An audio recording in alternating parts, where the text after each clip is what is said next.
Sometimes you got to kick your cue ball 2 rails to get to your object ball.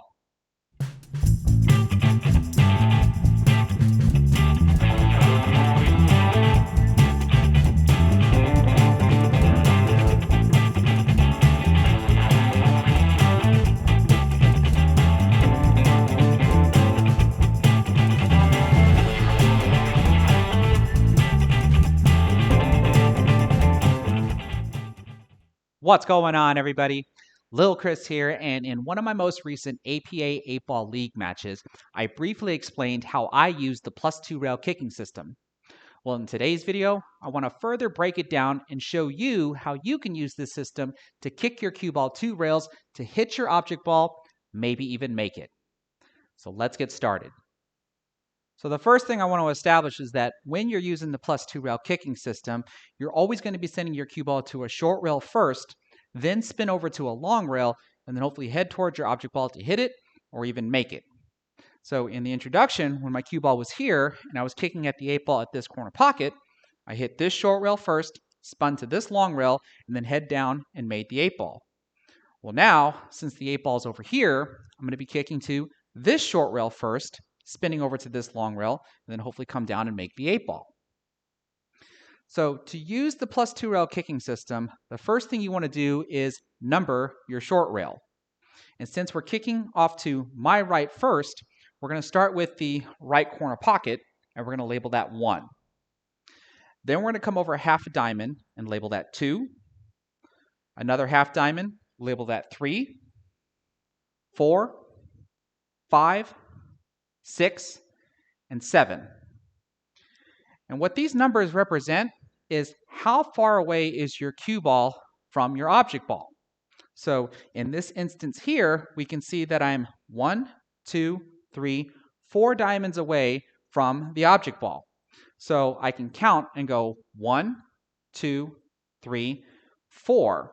And what this means is that if I can hit this spot on the short rail with the correct amount of right spin and a little bit of top spin, I should be able to spin over to the long rail and then come down and make the 8-ball.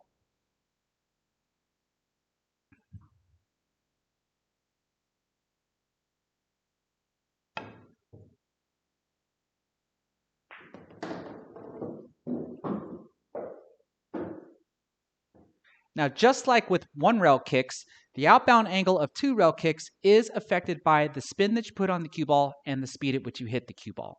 So using my GoPro here, I want to do the same exact 2 rail kick shot, but show you precisely where I'm hitting at on the cue ball with the correct amount of speed. Because then I'll show you what happens if you don't use the correct amount of spin or the correct amount of speed. So here, let's try to kick this in again. We're going to be aiming at number 4. And it looks like we're about halfway in between the center of the cue ball and the rightmost edge of the cue ball.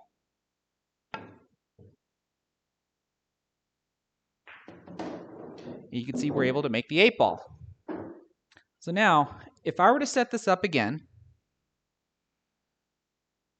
kick at the exact same spot, but instead of using this amount of spin, I'm going to use just a little bit more. I'm actually going to hit the second long rail and come short at the kick.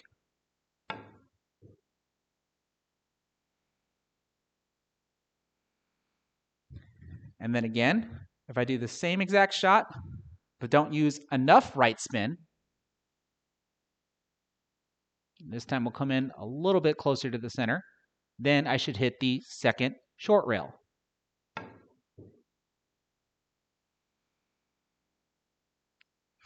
And then even if I use the correct amount of spin, but don't use the correct amount of speed, you can still see we end up missing the target. Now I'd like to show you what appears to be the same shot, but it really isn't. Because before, my cue ball was about here, and I said it was 4 diamonds away from the object ball. Now that I've moved it here, it still appears to be 4 diamonds away, but it really isn't.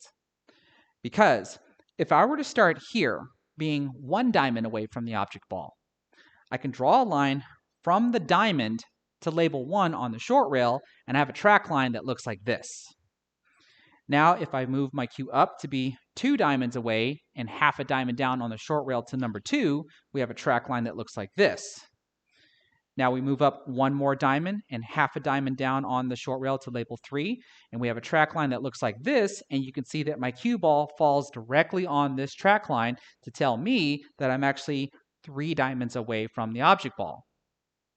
Because now, if I were to take my cue ball and move it along this track line, here it would appear that I'm 5 diamonds away when I'm really only 3 diamonds away. So when you're measuring this system out, don't just count out the diamonds like I did on the first example. Make sure that you understand where the diamond track lines are and see where your cue ball falls on any of those track lines. So in this example here, my cue ball falls on diamond track line 3. So if I were to kick here with the correct amount of spin and speed, I should still be able to kick in the 8 ball.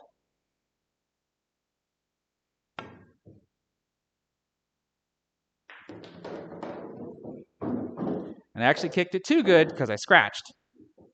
Now, more times than not, your object ball isn't going to be sitting in the corner pocket, which gives you a lot of leeway. Because as your cue ball comes 2 rails around, you can still hit the long rail or even the short rail and still be able to kick the object ball in. So now we've moved the object ball 1 diamond up the long rail, which really isn't relevant because the only thing that is relevant is how many diamond links is my cue ball from the object ball. And remember, I'm not going to count 1, 2, 3, 4, 5, because that would appear to be 5 diamonds away. I'm going to look at the diamond track lines. So starting here, being 1 diamond away, I'm going to draw the track line from this diamond to label 1 on the short rail, move up 1 whole diamond along the long rail, and then half a diamond on the short rail for 2, 3, and then 4, and we can see that the cue ball is along the 4 diamond track line. So as long as I can kick the cue ball to that spot there, the cue ball should come 2 rails around and at least hit the 8 ball, but maybe even make it.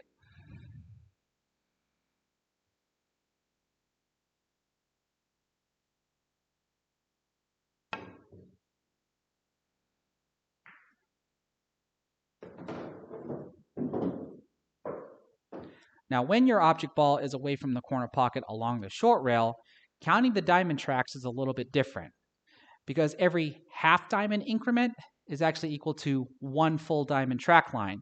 And then when you come around the corner pocket, then every diamond length after that equals 1 track line.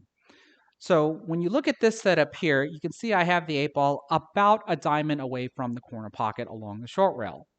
Now, it's not 1 full diamond length because I'm expecting the cue ball to hit the short rail 1 full diamond length away from the corner pocket to hopefully be able to make the 8 ball. So when I count the diamond track lines here, I come half a diamond over to give me track line 1, and then I move half a diamond over into the corner pocket, and then half a diamond along the short rail to track 2, 3, 4, and then 5. So now I can see that my cue ball is 5 track lines away from being able to hit the 8 ball. So as long as I can hit this spot on the short rail, I hopefully should be able to hit the 8 ball, maybe even make it.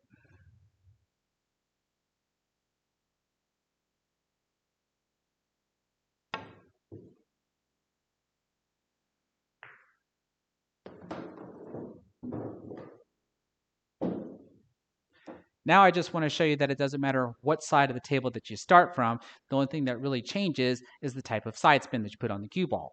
So when I was on this side of the table kicking to this corner pocket, I was using right spin as I come around. Now that I'm on this side of the table kicking to this corner pocket, I'll be using left spin as I come around the table this way. So now as far as numbering my short rail, I just need to reverse all the numbers. So now we have 1, 2, 3, 4, 5 obviously didn't move, 6 and 7. So when we want to count the diamond links here from this corner pocket, again, we count 1 going straight to the corner pocket, 2, and then half a diamond over on the short rail. And we can see that the cue ball is pretty close to it because then when I move to 3, I've now passed the cue ball. So what I really want to do is come back to 2 and then try to gauge half the distance between this track line and the cue ball and just parallel shift the cue over and see that here is where I'm going to kick the cue ball 2 rails with left spin this time.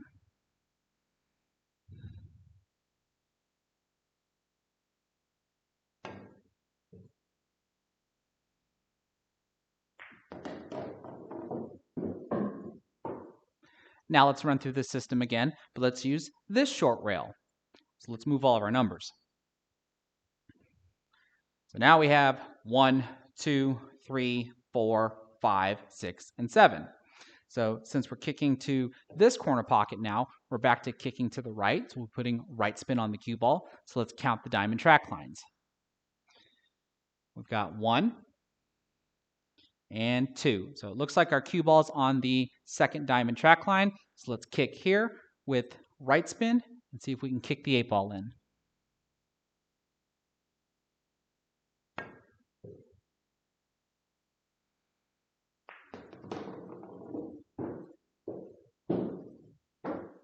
Now I just realized that I haven't done an example yet where the cue ball is pretty far away from the object ball.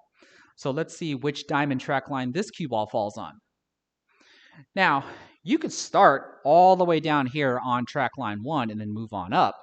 But then after some practice, you start to realize which track lines you can actually start with are a little bit closer. So on this one here, I'm going to jump all the way to track line 4 and then keep going. So we'll go to track line 5 and then 6. And then we can see that our cue ball is 6 diamond tracks away from the 8 ball. So let's kick the cue ball here and see if we can make the 8.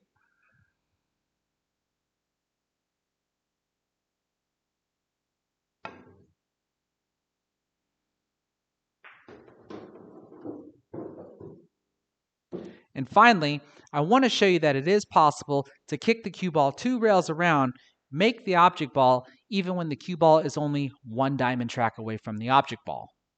So when you look at the setup that I have here, I do have the cue ball on diamond track line 1 to this corner pocket. But I obviously can't use this because I'm just going to scratch if I shoot straight into the corner pocket. Now, if I were to aim at diamond track line 2, I'm still going to miss the object ball, but I'm going to contact the short rail about half a diamond away.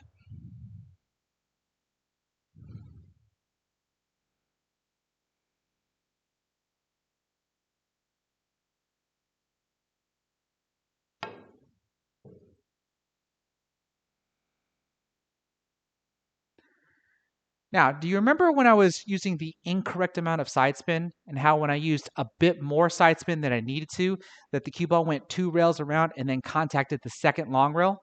Well, that's pretty much what I'm going to do in this instant. So I'm going to set the cue ball back up on diamond track line 1, and then I'm just going to aim at diamond track line 2 with just a little bit more right spin than I did before.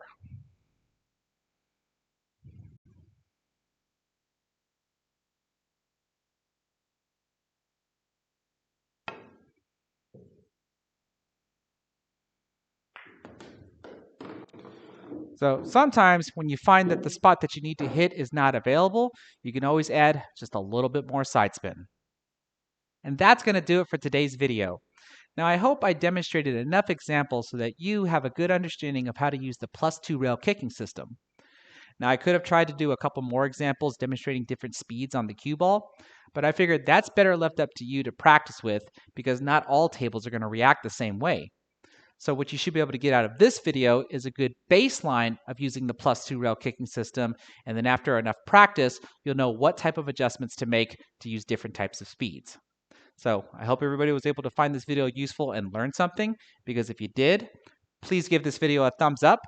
Don't forget to subscribe, and then be sure to click the bell notification icon to be notified whenever I go live or publish a new video.